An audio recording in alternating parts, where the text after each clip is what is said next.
Well, U.S. President Donald Trump says he was secretly moved to a military flight last month after the Secret Service identified an Iranian assassination threat while he was leaving the NATO summit in Turkey. Trump boarded Air Force One in full view of the cameras in Ankara, but was then secretly moved to a different plane. According to reporting from the Washington Post, the Secret Service moved Trump between planes in a catering truck. Officials, aides, and journalists remained on Air Force One for the flight to the UK, and they were unaware of the threat or the missing president. President, can you tell us about your ride on the airport catering truck in Turkey? Why did you need to do that? Well, it's only up to Secret Service. I just follow what they'd like to do. So I go by Secret Service and the military. They wanted me to go on a different flight, a different plane, equal safety, but they wanted me to do it, so I do it. I do what they say. Why did they want you to do that? I guess there was a threat out there. I didn't really ask them much about it. I get a lot of threats. Okay, joining me here in the studio is Paul Musgrave. He's an associate professor of government at Georgetown University in Qatar. Thanks so much for your time. So as we just heard in our setup, President Trump was sort of giving his version of how events unfolded. And according to reports, look, some reports suggest that Turkish officials are saying that they suspect the timing of this. They say that this is an Israeli intelligence report that was designed to derail negotiations with Iran. How likely is that, do you think? I think there's always a possibility, certainly when you have a dramatic incident like this, something that reasserts a threat directly to the U.S. president, who, of course, has been the target of many plots over the last 10 years. You begin to wonder, but on the other hand, American reporting suggests that there were multiple lines of intelligence that led to this dramatic secret escape. We already knew that it had been somewhat embarrassing to switch Air Force Ones, but now, of course, President Trump, when I fly across the Atlantic, I try to fly in Q suites, and he was flying in a rather different carriage class. This is just something that I think is really humiliating. I think that the Americans are trying to spin this. Did I think that it had any particular impact on negotiations? No, I think that some of this has to have been baked in. I think the much bigger issue from the point of view of President Trump has simply been that American air power, American munitions, American coercion has been unable to get what he wants. And this incident probably just brought home, literally, for the president that this war has been a much more expensive, costly, and risky venture than he anticipated. But here's the thing. I mean, right, you say that he hasn't been able to get what he wants, but we heard him also a little earlier kind of doubling down and saying that the Americans, they're the ones that control the Strait of Hormuz. Yeah, President Trump says a lot of things.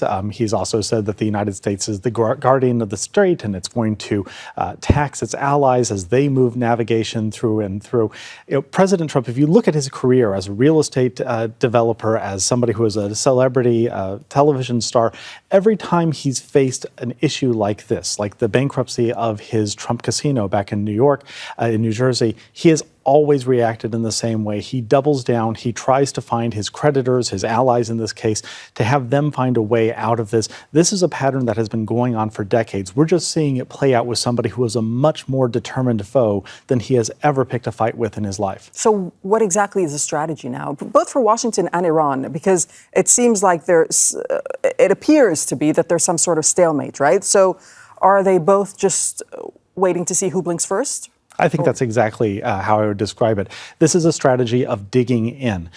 Most of the time when we're looking at a high-stakes political drama, we want to think that it's a game of move and counter-move. It's a hugely dynamic process. We've already gone through that process in this crisis. Where we are now is both sides are using time to inflict pain on the other. The amount of time that you can sustain economic or political damage, depending on Washington or Tehran, the amount of time that you can endure that pain is a testament to how much you are willing to go to get a better deal. The Iranian hardliners don't want to back down. They don't want to appear weak, and they want to inflict maximum humiliation on President Trump, especially going into the midterms. President Trump, for his part, this is not his first crisis. He actually does understand that sometimes you can brazen through something. Sometimes, unusual things happen. And he doesn't want to give the other side the leverage that being too desperate to reach a deal would make.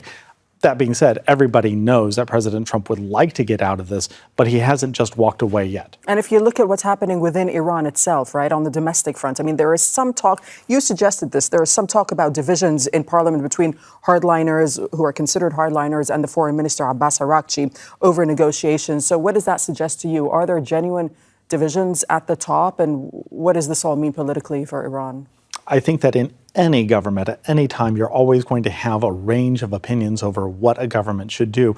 And the Iranian government is facing what has been since February a literally existential crisis for them.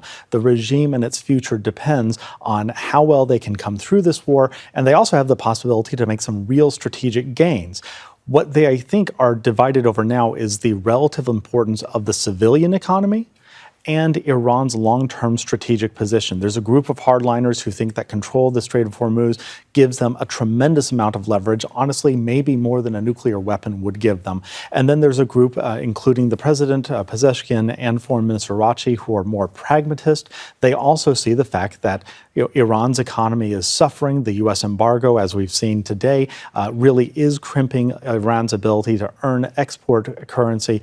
And that is something that is a real problem for the Iranian people. And that's why I think you've seen last week some moves by hardliners in the Iranian parliament to even impeach Foreign Minister Araghchi for engaging in negotiations with the United States, which is the whole point of having a foreign minister in the first place. So I think we've got some real domestic drama in both countries. All right. Thank you so much, Paul Musgrave. You're an associate professor of government at Georgetown University here in Qatar. Thanks for your time.